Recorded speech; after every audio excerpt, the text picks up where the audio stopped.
I'm Nora Benson, 68 years old, and for the past 4 years, I've been living in the basement of the house I built with my late husband. This morning, my daughter-in-law slammed her fist on my kitchen table so hard the sugar bowl jumped. "We've lived here for free for 4 years. Nora!" she screamed, her voice cracking with rage. "You can't just throw us out." The sunlight was pouring through the window, landing on the papers between us, official court documents, the kind that end arguments. I took a slow breath, steady enough that she could hear it, and said quietly, "Not anymore." For a moment, I saw my reflection in the window, gray hair, tired eyes, and a woman who'd been silent too long. Then I saw her reflection next to mine, young, furious, and convinced she could take what wasn't hers. Ethan, my son, stood frozen by the doorway. He didn't move, didn't say a word. 4 years ago, he begged me to let them stay. "Just until we get back on our feet, Mom," he said, and like a fool, I believed him. Now. The air between us was thick with everything we hadn't said, every insult swallowed, every door slammed, every night I spent listening to footsteps above my head in the home that used to be mine. I slid the envelope toward her. "You have 48 hours, I said, my voice calm, almost gentle. "After that, I'm changing the locks." She stared at me, speechless, before her face twisted in fury, and that was when I realized I wasn't afraid anymore. When Ethan first called me that spring, I hadn't heard his voice in weeks. He sounded nervous, his tone stretching between pride and exhaustion. "Mom," he said, "Kayla's pregnant. We're gonna need a place to stay for a while." The silence that followed was heavy. I remember looking around my kitchen, the same one my husband and I had built tile by tile 40 years ago. The air smelled like lavender and coffee, and for a moment, I could almost feel my husband there, nodding at me from the old wooden chair he used to sit in. "Of course," I said, without hesitation. "You'll stay here until you get back on your feet." It was the easiest yes I'd ever said, and the one that would cost me the most. When they arrived, the house suddenly felt alive again. Kayla carried boxes even though she was 6 months pregnant, insisting she could manage. Ethan followed behind, lugging the heavier ones, smiling at me with that boyish grin I hadn't seen in years. They thanked me over and over, and I kept saying it was nothing. The first few nights were lovely. We ate dinner together, watched old movies, even laughed until tears ran down my face. Kayla made lasagna, and Ethan fixed the back door that had been creaking for months. For a little while, I thought maybe this was what I needed: noise, laughter, family. Then came the small things. Kayla asked if she could rearrange the furniture in the living room to make more space for the baby. I said sure, even though the couch had been in that same corner since the day we bought it. She painted the walls a pale gray, covering up the warm yellow my husband loved. "Gray is calming," she said, smiling sweetly, and I told myself it wasn't worth a fuss. Ethan started coming home later and later. He said he was picking up odd jobs, trying to save money, and I believed him. But I noticed he stopped talking much. When I'd ask how things were, he'd mumble something about Kayla being stressed. Soon, Kayla began talking to me like I was her tenant, not her mother-in-law. "Nora, could you not use the main bathroom? It's better if I keep it sanitized for the baby." I bit my tongue. She started labeling shelves in the fridge. Kayla's meals. "Do not touch." I tried to laugh it off, tell myself it was pregnancy hormones, that she was nesting, but every small change made the house feel less mine. One evening, I was sewing a little blanket for the baby in the den when Kayla came in without knocking. She stood there, hands on her hips, looking at the fabric like it was something dirty. "Please don't make things for the baby," she said softly but firmly. "I want everything to be new." Something in me cracked that night, quietly. I packed the half-finished blanket away and sat in the dark for a long time, listening to the faint sound of the TV upstairs. Their laughter floated down the stairs, and I realized I was already being left out of a family I had helped build. Still, I told myself it was temporary, that once the baby came, everything would feel right again. But deep down, I knew something had shifted. The warmth in my house had turned cold, and the woman who called me Mom had begun to look at me like a stranger living in her way. It's strange how quickly a home can stop feeling like one. It doesn't happen in a single argument or a slammed door. It happens quietly, through little changes that start to sting before you even realize why. Kayla started with the curtains. She replaced my floral ones with heavy blackout drapes, saying they were better for the baby's sleep.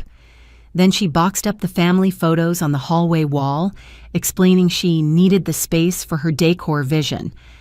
I watched her stack pictures of my wedding, my husband in his Navy uniform, and Ethan as a boy, into a plastic bin like they were clutter.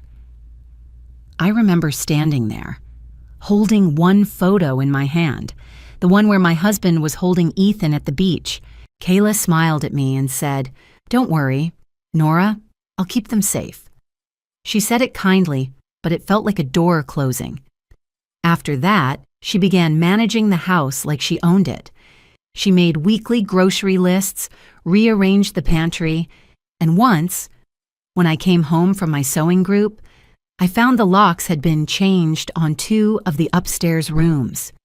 Ethan said it was for safety because they'd started keeping baby items there.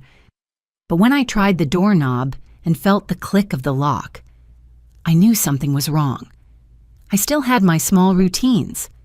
I made coffee at dawn, tended to the roses out front, and called my sister once a week. But even those became a problem. Kayla told me the smell of coffee made her nauseous, and that the phone calls were too loud while she napped. So I started tiptoeing around my own house, whispering in my own kitchen. When the baby was born, everything got worse. Kayla's parents visited and acted as though they owned the place. Her mother referred to the nursery as our baby's room, and her father asked if I planned to move to a senior facility soon. I laughed it off, pretending it was a joke, but their eyes didn't smile. I tried helping with the baby at first. I'd warm bottles, fold little onesies, rock her when she cried. But one morning, Kayla took the baby from my arms and said, "I appreciate the help, Nora, but I think you're overstimulating her." Then she turned and walked upstairs, leaving me alone in the living room, hands still cupped in the air where the baby had been. Ethan barely looked at me anymore. He was always working or sleeping.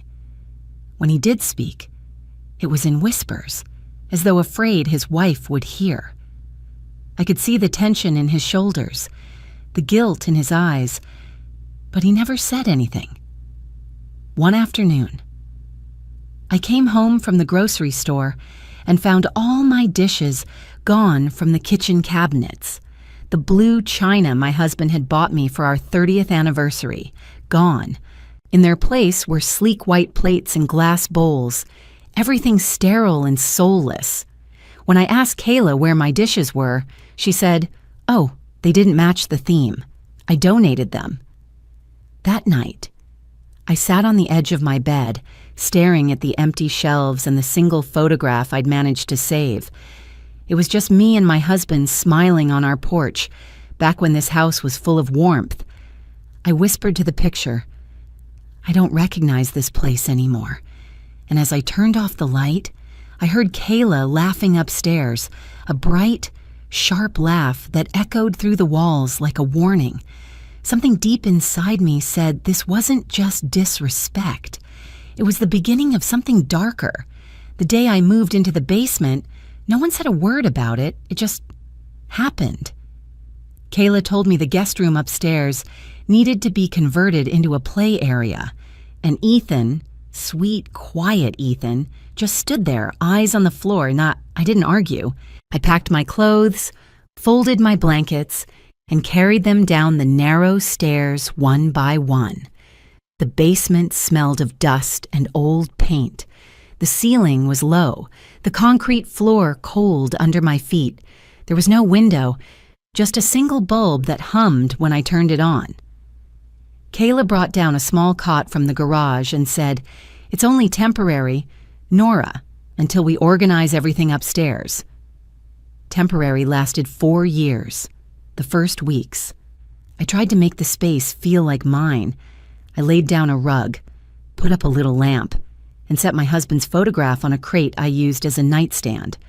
At night, I could hear footsteps above me, the rhythm of their new life, while I stared at the pipes overhead and tried to remember what sunlight felt like. I wasn't allowed to use the kitchen after 9 because the baby needs quiet.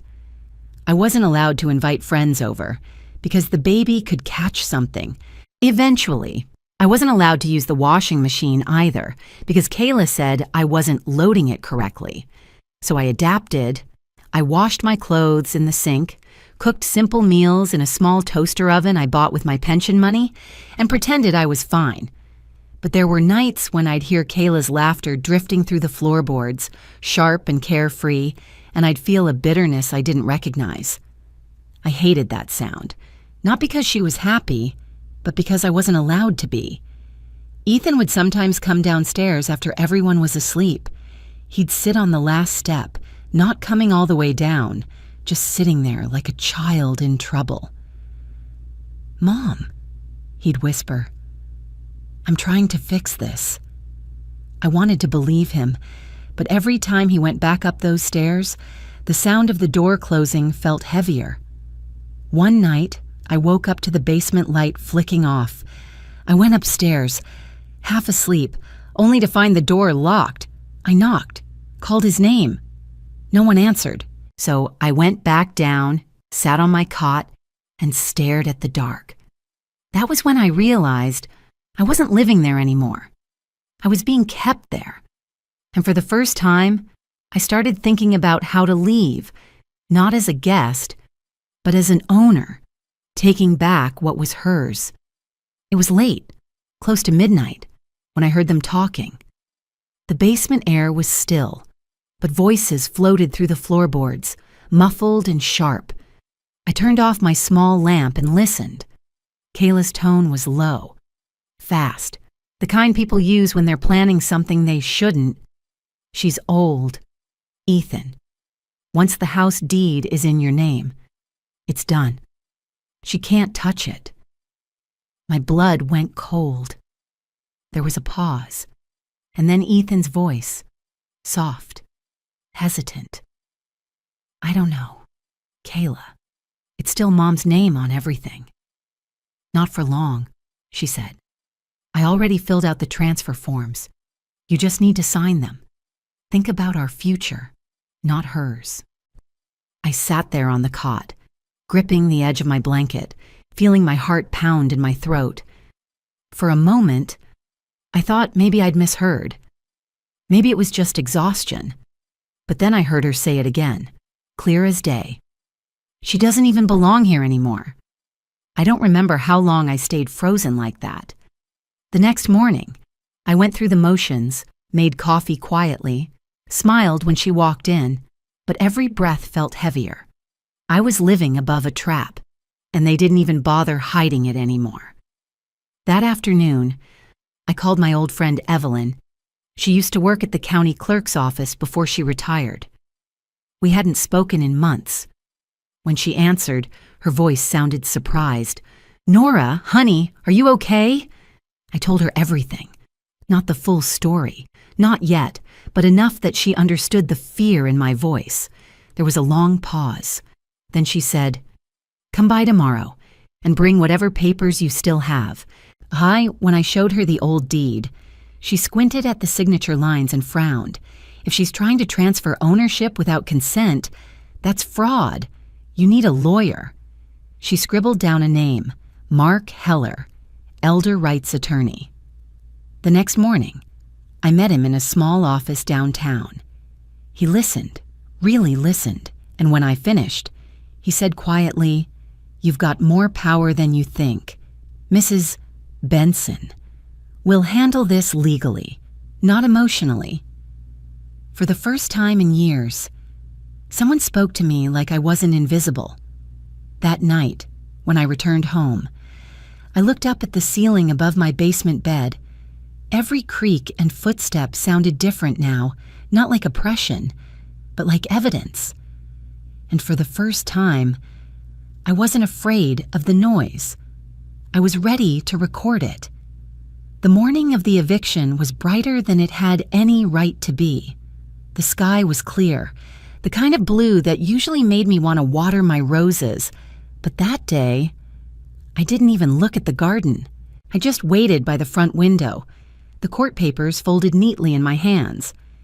Evelyn sat beside me, her fingers laced around a cup of tea. "You don't have to be afraid," she said gently. "I'm not," I told her, and realized it was true. At exactly 10 o'clock, a dark sedan pulled into the driveway.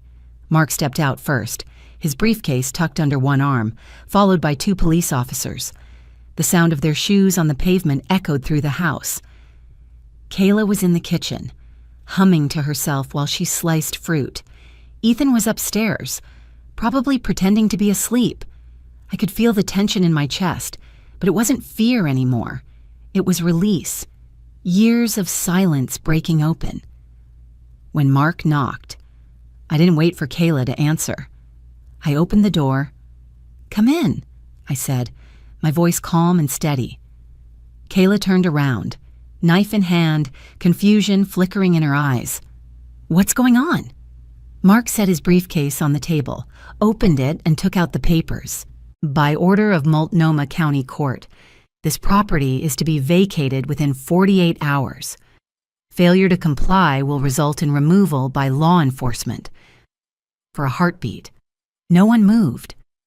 Then Kayla laughed, a short, bitter sound. "You're kidding, right? She's your client? She doesn't even live here." Mark didn't flinch. "She owns this house, Mrs. Benson, every inch of it, and any attempt to alter that ownership was a criminal act." Ethan appeared on the stairs, pale as a ghost. "Kayla," he whispered. "Don't." But she did. She exploded, and the knife clattered onto the counter as she slammed her hands down. "We've lived here for 4 years. We made this house better. She turned toward me, her voice breaking. "You can't just throw us out. Nora." The officers stepped forward, calm but firm. "Ma'am, please lower your voice." She spun back toward me, tears streaking her cheeks. "You'd do this to your own son? To your grandchild?" My throat tightened, but I didn't back down. "I didn't do this to you," I said softly. "You did this to yourself." Something in her eyes snapped. She lunged forward and slapped me, hard. The sound cracked through the room. I didn't move. I just stood there, my cheeks stinging, my heartbeat steady. Evelyn gasped. One of the officers stepped between us. "That's enough," he said firmly. "You need to leave." Kayla broke then. The anger drained out of her face, replaced by shock. She turned to Ethan, desperate. "Say something. Tell them she's lying." But Ethan didn't. He looked at me, and for the first time in years, I saw the boy I'd raised, ashamed, broken, small. "Mom," he whispered. "I'm sorry." I nodded once. "I know." When the officers escorted them outside, the baby started crying in the car seat. Kayla's sobs joined in, a messy symphony of regret and disbelief. I watched from the doorway until the car turned the corner and disappeared. For the first time in 4 years, the house was quiet. Not empty. Quiet. I closed the door, locked it, and leaned against it for a long moment. The silence didn't scare me anymore. It felt like freedom. The next morning, sunlight poured through the windows like it was trying to apologize for all the darkness that had lived here. I made coffee for the first time in months, strong and bitter, the way my husband used to drink it.